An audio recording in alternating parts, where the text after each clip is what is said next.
This is Lysha Holmes on the Recruiters Recruitment Podcast, and you've clicked on this link today because I'm presuming that you're one of maybe 100,000 people that follow the following guest's amazing show. Now, if you do follow my post, you'll see that I was actually a guest on this individual's podcast earlier on in 2025, and it was an absolute pleasure. Sadly, I don't have such a swanky studio to share, but we're showing a little bit of it if you're watching over on YouTube of his beautiful cupboard, which I have sat in.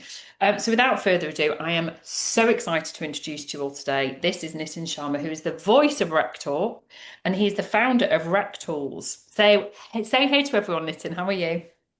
Hey everyone, I'm good, man. I'm good. Thank you so much for hosting me, mate. I get to do that bit all the time, and yeah, it's nice to be on the other end for once. I was going to say, you do this so naturally.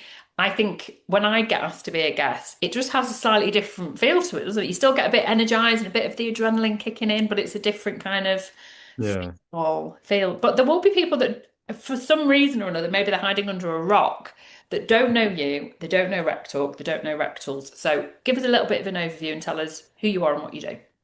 Uh, no, yeah, no, fair enough. I'm Nitin Sharma. I had the pleasure and misfortune eventually of starting, growing, scaling, and ultimately failing a recruitment business. Learned a lot of lessons along the way, did all the things that you're not supposed to do. And at the end of that journey, decided that actually there's a lot of things that I've learned along the way that I should probably help share and help other people not make the same mistakes I did.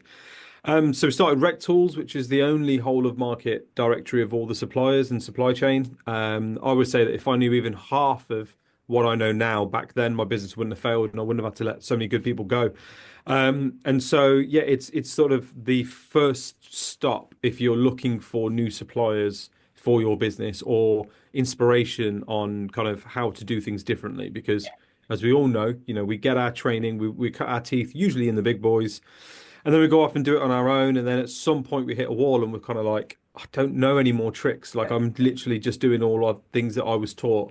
And off the back of Rec Tools, I started the podcast, Rec Talk. I have the absolute honor and privilege of hosting some of the uh, brightest and most intelligent people in our industry who come on and talk about challenges, things that their product or service offering can help you with. And more importantly, just kind of inspire people to be like, let's try and think a bit differently and do things a bit differently.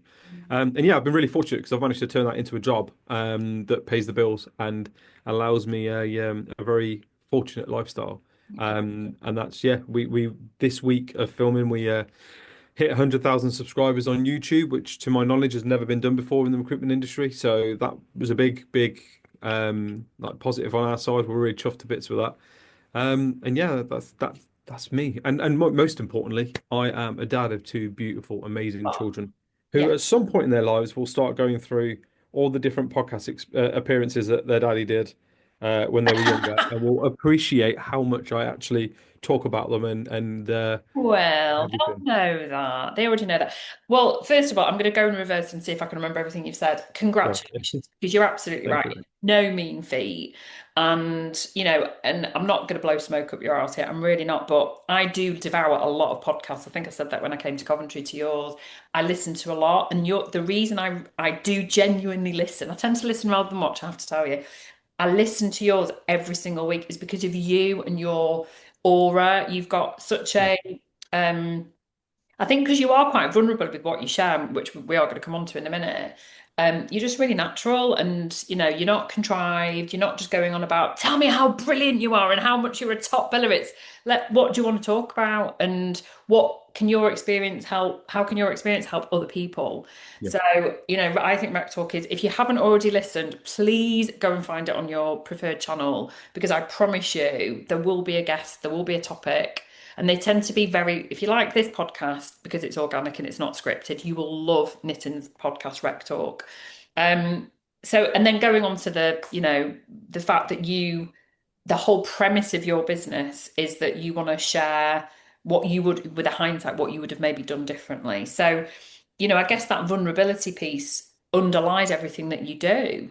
And I maybe don't see so many people start having that as their starting point. That's your superpower almost. Yeah, almost. I think it's a shame, but I think our industry is very much smoke and mirrors, and is about, whose thing swings the furthest sometimes. And yeah, for me, it was always a bit kind of like I don't like that about our industry. With Rec Talk and Rectools, we don't do any kickbacks and referrals. We turn away any sort of affiliate deals, because again, there's too many people around in the industry that take backhanders and influencer model, where they'll kind of advocate for a brand or a person, not because they genuinely believe that they're a good solution, but actually just because they pay them the most bit of money and take cuts of different things.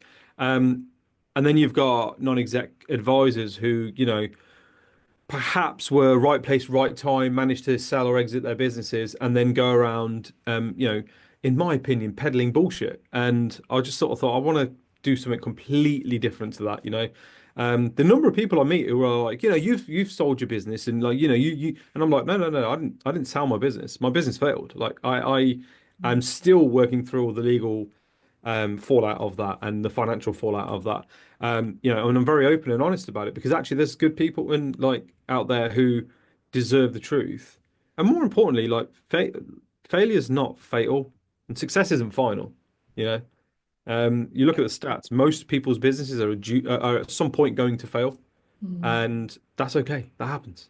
And I So, think from a time perspective, 2025 and 2024 actually have been some of the most troublesome, erratic, yeah. fluctuating business performance that I've ever seen. I've done 27 years in this industry. In December, it'll be 27 years, and I've never known anything like it. And I've seen some exceptional businesses have to close their doors, and that could be down to sector, it could be down to, people have left, it might be down to the cost of, LinkedIn, for example. That's, I know that there's some people that have been scuppered by that. It could be, there's so many different myriad Yeah. of reasons.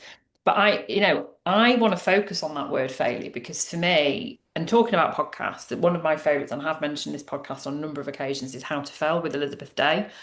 So she's a very famous author and broadcaster. She's amazing, she's beautiful, she's charismatic, and she's extremely intelligent.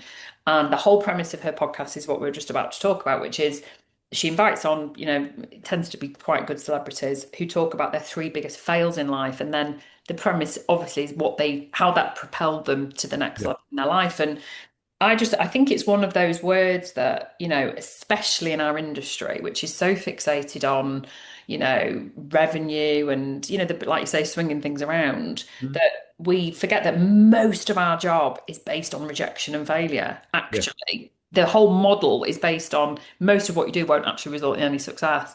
So I found it really interesting. So I mean, when you were saying all that, Nitin, I'm such an empath. I couldn't help but my heart was just like, I felt your anxiety. Like, I can't imagine what you're going through. And there will be people listening that maybe are Mhm. facing a business extinction. Maybe their desk is running out. Maybe they're on a performance plan. It's very possible it's a relationship's failing right now. So how have you, and this is very personal, we haven't pre-agreed this, No, so no, no. I hope you don't mind answering this. How have you managed to maintain and keep a focus when all around you is kind of falling apart, I suppose? Um, It's a great question, and yeah, you're absolutely right. A lot of people are going. Everyone's carrying something, right? Yeah. Everyone's going through something, and it's not fair to say my problems are worse than yours because, But I think that the thing that helped me personally was what's the other alternative?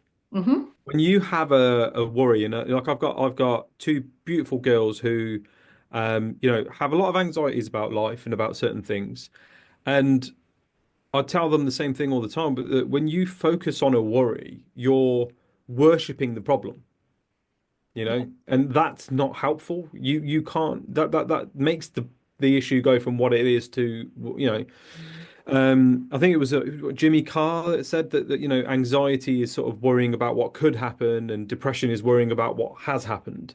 Um, and it's taking yourself out of that mindset and going, okay, well, we are where we are. The cards that I've been played are the cards I've been played. I'm um, I'm of the opinion that, like it's pretty arrogant of us to think that we're going to be consistently successful all our lives. Yeah, agreed. It's incredibly arrogant of us to believe that we are destined for something big, right? the number of us that go into entrepreneurship and opening businesses and they're like, I'm going to be a millionaire and I'm going to do this and I'm going to have the flashiest. That's all arrogance and it's all ego. The fact is that none of those things really matter. So you've got all this stuff going on around you, and that's just how it is. Things go up, things go down. You work in recruitment, we know that's the case. You have one good month doesn't mean next month's going to be great. You have one good week doesn't mean the next week's going to be great. So you've got to kind of just almost train yourself to be like, these are the cards I've been dealt. I grew up incredibly poor. I come from a family of immigrants who came to this country for a better life, and I am fortunate enough to stand on the shoulders of all the hard work and the sacrifice that my parents and my elder siblings put out for us to do that.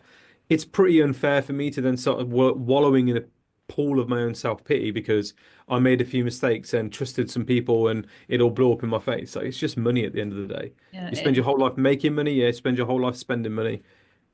and it's not a measure of who you are as a person, your value, and that's to me, it's interesting because we're getting really deep here. Yeah, But and I am going to come back to what you've just said, by the way, because I'm covered in goosebumps. If anyone else has put your hand up, that we measure success, and the word success means it's such a subjective word. Because to me, yeah, success, and I am not just putting myself out there as I really am that person that I share on LinkedIn.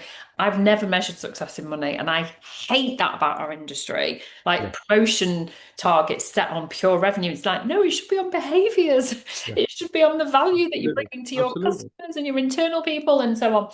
I mean, look, I've sat in your studio and I've seen for all want of a better word, the shrine to your father, who I know you lost your dad, and to hear your personal story and the fact that it's created this, that your family must be so proud of you that they chose the life that they have to give you the choices. And the Yeah, fact that you made a choice when you were faced with, what society calls failure because your business didn't work out because of decisions, sliding doors of what happened to you. But you've instead of chosen to like you're not dwelling on it, you're not locking yourself where you're going, right, I'm now going to go and share that and create a business that allows me to utilize that personal experience to make sure people don't make the same choices. But ultimately, knitting, the caveat is people make choices, right? absolutely. And again, who am I to tell you the choices that you're making are right or wrong? Like, Mm. I'm no different to you or to anyone else for that matter. Yeah. And other people will deal with it in other ways. I don't know. I feel like if your measure for success is the things you can hold, Mm. and your measure for like things like love are the things that people tell you, Yeah. then you're setting yourself up for a pretty like rough life. It just And reminds me of there's a very famous Holocaust survivor called Viktor Frankl, and he wrote a very famous book, The Meaning, which is all around the meaning of life. And this man, he survived the camps. He became a psychologist, which a lot of survivors actually kind of went down that route because it was all about how humans can do that to other humans. yeah, And he reached his deathbed, and his conclusion was that the meaning of life is to love and be loved. yeah, It's not to have possessions. It's not to be the top biller. It's not to have scaling companies. Actually, to love and be loved. And I think, we're not getting too away from sort of business leadership here because actually, I think with love comes respect, it comes admiration, and it becomes something around helping other people yeah, and giving something back, which kind of, I think, plays into this whole, this is why I love to get to know people's stories because your story has given you a set of morals that yeah, means you were never going to be that dick swinger. You were always going to be someone that looked around and went, this is what I've come from, and this is what I'm going to help my family achieve. yeah, yeah. And you can do this, and you can like nobody will advocate for my family like I do, right? I take so much pride in every single one of them and what they're doing, and they beat themselves up a lot of the time. I've got a nephew who works in a cheese packing factory, right? And he's like, "Oh, no, you lot are smashing it. I'm shit. I'm this. I'm that." And I'm like, "No, like look at where we all came from. Look at what we grew up Yeah, with, and look at what we've got yeah, now. Like." No, I think we spend far too long. The world we live in is so fixated on sort of this commercial ideology of success. yeah, And this is where I think in our industry, specifically, the issue is now lying. You've got people who, like I was at a regional team meeting for the team network yesterday. And these are 35 business owners all sat in a room, and a lot of them are rating their times, the time they're currently in, about a 5 or a 6 out of 10. And I'm looking around and I'm going, but every single one of you has eaten every day and you've gone to bed comfy and warm every night. Like you're winning in life. Yeah, Because there's absolutely. so many people that don't have that luxury. Yeah. You know, and why are you beating yourself up? Because you have this commercial idea in your head of no, success means that last month I build this much and this month I must build this much. And Yeah. every month I should have an extra temp running out. And every week I should have extra margins coming in. And it's sort of like that's all cute and great when you work for a big corporate who Mhm. have shareholders to appease. You Absolutely. have yourself to appease, Absolutely. you know? Yeah, and it comes down to choices that you make. And yeah, big huge shout out to Absolutely. Network. And we've had Andy Dunn, the managing director of Team on, I think season I 4. love Andy. And we've had loads of team members on the show before. So, if you're listening and you are part of a team, please say hello, comment and stuff. So we know that you are out there as well and listening to what Nitin's saying there. So look, I mean, I could not agree more. I don't think I've actually ever had anyone refer to Jimmy Carr before, the wisdom. But I have to say, I love Jimmy Carr. I think he's He brilliant. was, you know Don't what? have He did that really. He's. I don't listen to many podcasts. I certainly don't listen to Stephen Bartlett's podcast. But anytime I see a clip of Jimmy Carr on Jimmy. that podcast, I stop and listen and pay attention because, again, here's somebody who is known for something, but actually has such wisdom and insight. He's And you'd very be surprised intelligent. how many people you'll learn things from.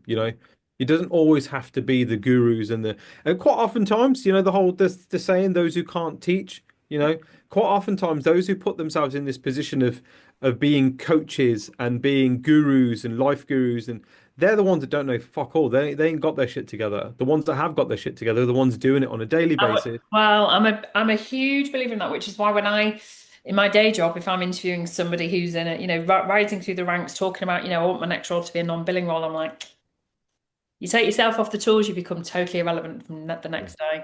You have to kind of still be in the throes of it. I'm not saying every day, all day, but you still need to understand Yeah. what your team's going through and what your customers' needs are. Now, I couldn't agree more with you. Now, tell us about Recruitment Curry Club for anyone that has not yet heard about this. It's very Oh, unique. it, this is something that has just completely gone out of control. No, so we had a concept, and so Bobby Banerjee, who's the original founding kind of father, so to speak, had a pretty tough year, a very tough year. He had to take 6 months out of his business because of his cancer treatment. Fortunately, now he's all clear. He's got the green light. He's in a better place. But during that time, mentally, he wasn't in a great place. And he was kind of like, do you know what would be really nice is if we just had somewhere where people can go and just talk and not be about bravado, not be about ego, Yeah. not be an official networking event, but just somewhere where people can go break bread and be vulnerable with each other. Because actually, every time you spend time with somebody new or different, you learn something if you go in with that mentality. Yeah.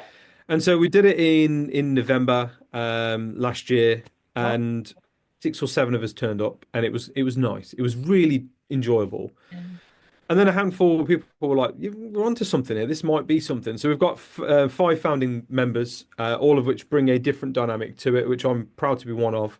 And so we decided to kind of roll it out. Since then, we've put on over 40 events worldwide. Wow. We've got no end of ambassadors that are happy to advocate and run events for us in different parts of the UK and worldwide. Yeah. When I say worldwide, we're literally talking, there's been 6 events all over Australia. There's Yeah. been New York a few times, Manhattan, Chicago, You made Dubai yet? Glasgow. Yeah, yeah, all over. Not Dubai yet. No, No, no, I weirdly thought, I don't enough, know. no. I knew you'd done No, America because obviously I follow you.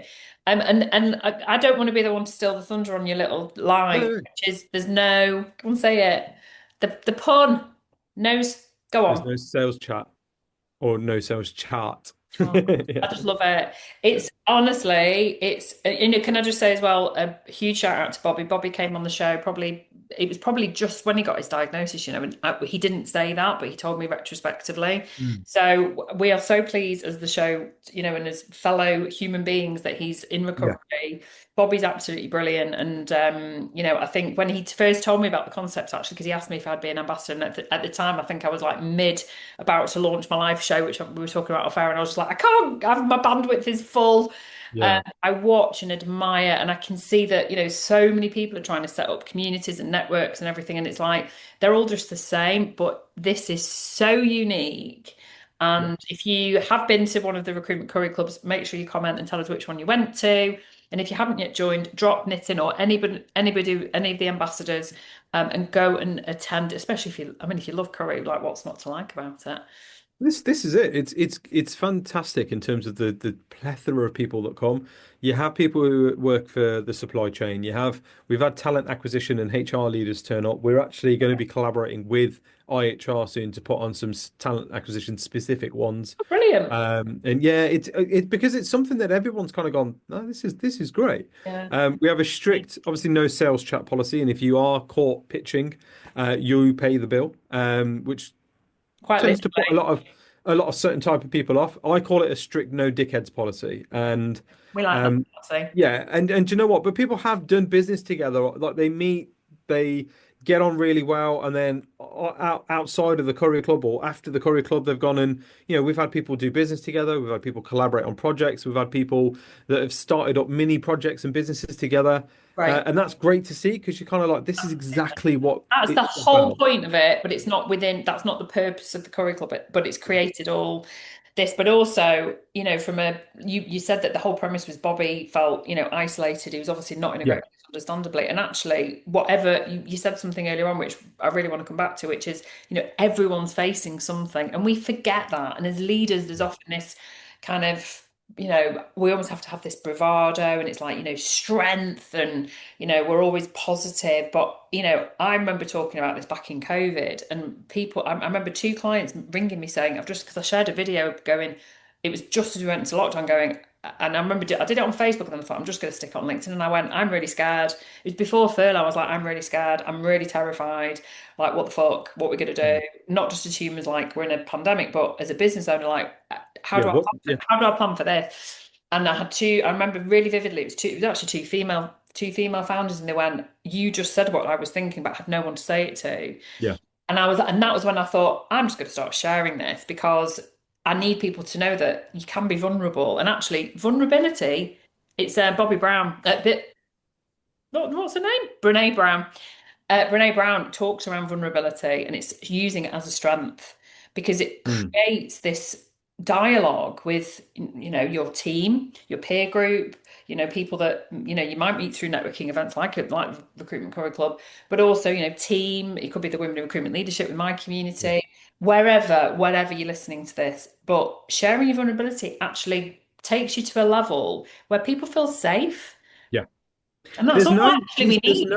no it's funny, right? Because it's almost counterintuitive, especially within recruitment when you're taught to be a certain way and act a certain way, right? But there's nothing to gain from dimming your own light and sort of, pretending you've got all the answers. There's nothing to gain from that. There's everything to lose from doing that, in fact. Yeah. And oftentimes when I firmly believe in my kind of mantra that I talk about on the podcast a lot, which is that people buy from one or two reasons. People buy from people like them, or people buy from people they like. And Okay. that is it. It's likability or relatability. If you can hit one of those two, ideally both, but if you hit one of those two boxes, you're more likely to do business with these people. What better way than to actually be like, hey, this is me, this is who I am, this is what I think and feel. Yeah.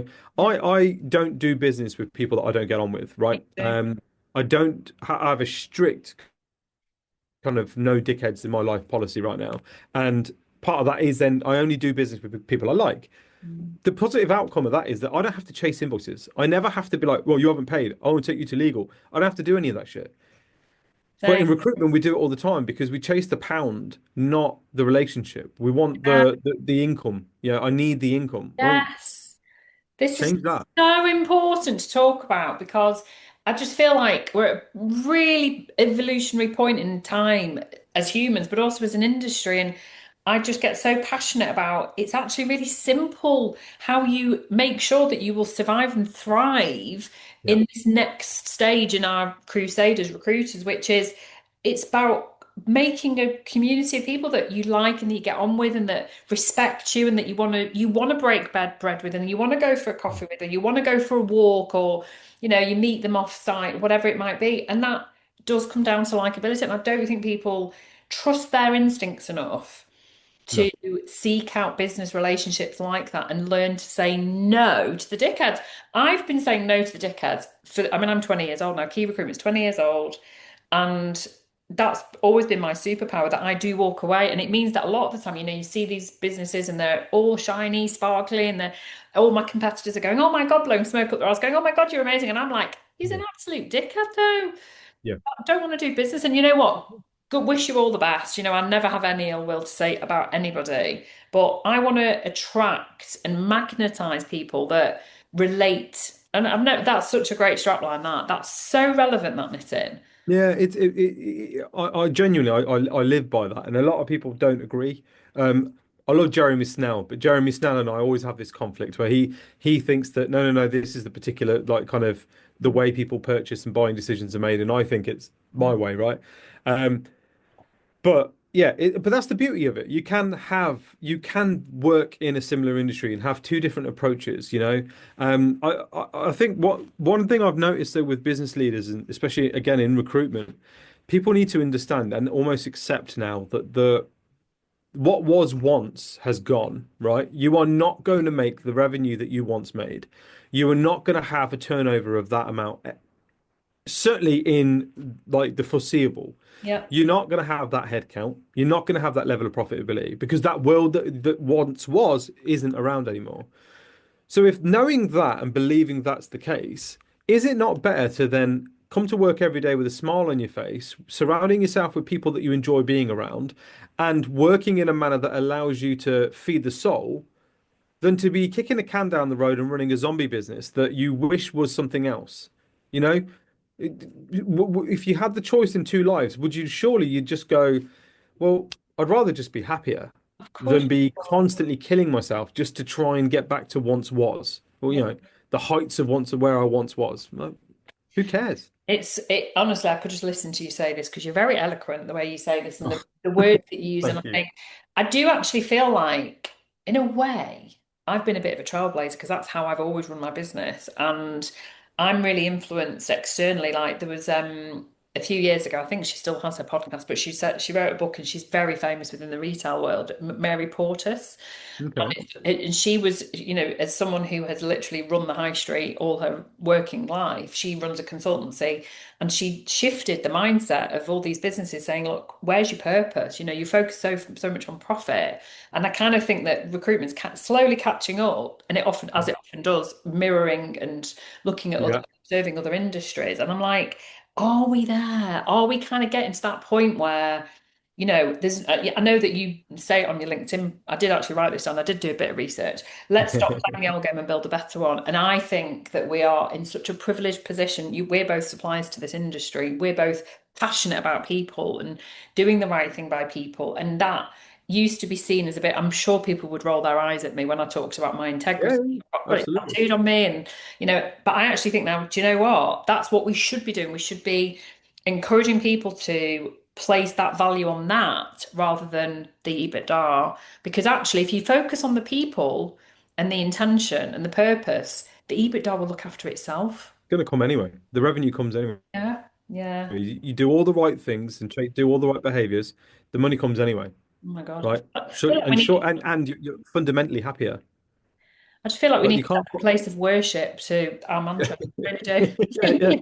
No, I'm but you feeling just really I passionate think about it. the problem is that not enough people have had their ass kicked by life Mm, to enough to come out the other end and be like, yeah. none of this actually matters. You know, like that's where I think it's kind of the problem lays. I mean, two and a half years ago, I was talking about how we're coming out of the decade of the entrepreneur and we're moving into now the decade of the freelancer. And at the time, people used to scoff and be like, "What are you talking about? What are you talking about?" Like VC investments at an all-time high and like angel investments at an all-time high. And then here we are 2 years later, and I'm going. Isn't that funny how what was once a top biller will get to a certain point and stay in a company is now a not will not if they ever set up, it's a when they set up. Yeah. And when they go to set up, all they really go for is sort of 5 or 6 key clients that they can do a bit of work for and make a living out of. Isn't that funny that that's the mindset? Isn't it funny that big VC private equity houses like Recruitment Entrepreneur spun off a product specifically aimed at lifestyle businesses when Yeah. their entire mantra prior to that was, no, no, no. If you're a lifestyle business owner, you're a failure. You should be wanting growth and scale. Isn't that funny how the whole market sort of falls in line afterwards? Because when people like us look outside of our industry and our bubble and go, Mm. something's happening out here. Yeah. Podcasting's taken off. Yeah. That's a medium that people should be using more. Videos of medium that people should be using more. Maybe email and spamming people and spamming the arse off people's inboxes isn't the right thing to do. Maybe inboxing and LinkedIn messaging someone the second they connect with me isn't the right thing to do. When that starts to then happen mainstream elsewhere, then the gurus and the Neds and the business coaches in our industry then go, oh shit, Yeah. we were wrong. Yeah, of course you were. Yeah, well, without a shadow of a doubt, and that actually, it's absolutely imperative that you're driven by your own path. And there isn't this. I think if I look back, say pre-COVID, it was, well, if you're not doing this, then you're a failure. And it's like, I Yeah, don't agree. I've always believed them. My whole sort of mantra and what's kept me, I think, very successful in my very saturated market is that I've got gratitude in everything I do. I feel so grateful to do the job that I do. When yeah, people come and trust me exclusively, that's the model that I operate. I just feel so privileged and I just feel so joyful that they're trusting me with yeah, their massive decision about moving jobs. And I think I'm in a really privileged position because I get to see the whole market. I'm agnostic. I get to speak to business owners. I find it really interesting. I get to speak to lots of suppliers, and I've got brilliant, like you, I'm like that about all the partners that I have on the podcast partners. It's not about money exchanging hands. It's about, I yeah. believe in these brands. I use these Yeah. brands. I'll advocate I, for you because I genuinely believe I what you do is genuinely good. believe Yeah. in them. Not because you pay me more than the other person was No, no. going to. No, Yeah. no. So I really think we're on the cusp of, and I really hope that's the case. Listen, I'm not saying that everyone should go through some kind of, life failure, but I think it's more important that when we are bringing new talent through, which I know, you're a parent, I'm a parent, when we're looking at the future, we are really understanding someone's story, their personal objectives, their Yeah. why, and we allow people to be free to express that. And it's not, well, I just want to be the best biller. I think those Yeah. days are definitely old game, to use your expression. But we Yeah. shall No, I see. totally agree. We shall see. What's in store in 2026 then? Have you got anything that you can share with us? Oh, Where's your crystal ball? what's in store? I think I'm talking a lot at the minute, team network stuff and with TRN around a couple of key points are productization of your recruitment process. Hmm? So, again, because of what I get to do, I get to speak to TA leaders, HR leaders, and business owners, right, who are hiring. They don't want, it's not that they don't want to use agencies, it's that they haven't got the budget or they don't know what they're doing, right, Yeah. in terms of any more than what we do, right? So, moving to a model where you actually go, do you know what? Using my experience, skill set, and network, I could just do the get your applications in and sift through those and give you a long list, and I'll charge you for my time. Yeah. That might be worth doing. Or, hey, actually, we've got all these advertising credits. Why don't we put together an advertising package for you? We'll charge a margin for our time, but hey, I'm really good at creative writing Mhm. and video content and stuff. So I can create a really nice EVP in your brand and just charge you for that. Yeah. Recruitment then becomes a part of your overall offering as a business, Yeah. networking with other suppliers, right? And going, actually, do you know what? So a couple of examples I would say are there's a company that that Rectools is now partnering with called Recite Me. And Recite Me are a toolbar that comes on every website that use it, and it makes it accessible for people with disabilities. So, Okay. or foreign languages and that kind of Yeah. thing, thereby expanding your reach, right? We live in a world now where actually I can hire both my guys work out in South Africa and live out in South Africa, but I could hire somebody anywhere in the world and English doesn't have to be their first language, and I No. can payroll them legally using an employer of record. all of which you'll learn about when you go on to things like Rectools and Rectalk and listen to Yeah, people. So there's our job as recruiters moving forward is to educate our client base, definitely. work with our umbrella companies and say, hey, what the fuck is all of this employment rights stuff going on? Because actually, Yes. I've got 20 clients who ain't got a clue, and they're all owner-led business owners who don't have an idea of what's Yeah. going on. Yeah. I'm going to run a networking event or a seminar or even a Zoom call. Can one of you guys just clue them in a little bit? Yeah. That's going to be the job of a recruitment agency. We're not an agency anymore, we're a consultancy. I The was just word about to agency say needs to drop. solution selling, which is what Yeah. it should have always been instead of this Yeah. transactional. And that's where I think we're in this, there's going to be a lot of companies getting leaner, but it's about offering more and it's about utilizing the knowledge and the expertise that you have and delivering what the clients need, whatever that looks like. Those are all fantastic ideas. Just on that Recite Me, Mm. obviously one of our podcast partners is the very famous Joe Major, diversity and recruitment. And I'm pretty sure that I think she's an ambassador. I'm sure she's an ambassador for them. Oh, right. Okay, cool. I'll talk to her So about it. Yeah. when the key recruitment team did her training, we did her diversity and inclusivity training early on in 2025. And that's one of the sessions that we focused on was on accessibility tools. And we were all just Yeah. absolutely flabbergasted because we never really thought about people who, are partially sighted, those that, can't hear, Yeah. those that have, whether it's neurodiversity. So there are tools out there, and I would say if you, I'm hoping we can pick that up in the show notes, Lilia. Let's have a look at Recite Me as well, because that's something that I think we've all got access to do that. And So, again, from a consultative perspective, as a recruitment consultancy, not agency, a consultancy, it's your job to be talking to HR managers about that and making introductions. And do you know what? Recite Me might pay you a little something for doing that. and if they do, they do, and if they don't, they don't. But what you've No, done, but like the point is, a lot of these SaaS businesses have these referral partnership schemes. And mm, so if you clue yourself in, then yes, you've got the database, right? yeah, You've got a database of clients, you know who your decision makers are. Dare I say you've got relationships mm, with some of these people. mm, The vendors in the supply chain are willing to pay you for introductions and pay you to on affiliate schemes, yeah, and you're worried about your temp desk that's falling apart. Whereas actually, you can rebuild retained income elsewhere on absolutely, a regular basis. yeah. Like But with maybe think about that, right? And I think that's where we are at the minute. Is I do, I do as 2026 well. has got to be about where else can I make revenue, not who's hiring people because they're the only ones I want to speak to. Yeah. No, well, we're leaving it there. That's the perfect way to finish. What a soundbite, Nitin. I knew it would be an amazing podcast. It'd go on for hours. Yeah, no, so thank Maybe you. this will be the first. Maybe we need to do something together, hey? Ooh. Hey, maybe watch your space, right? Watch this space, everybody.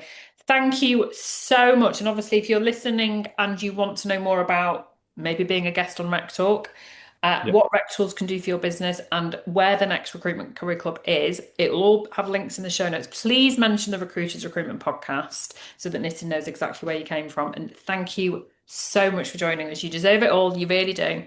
No, my pleasure. Thank you so much. You're welcome.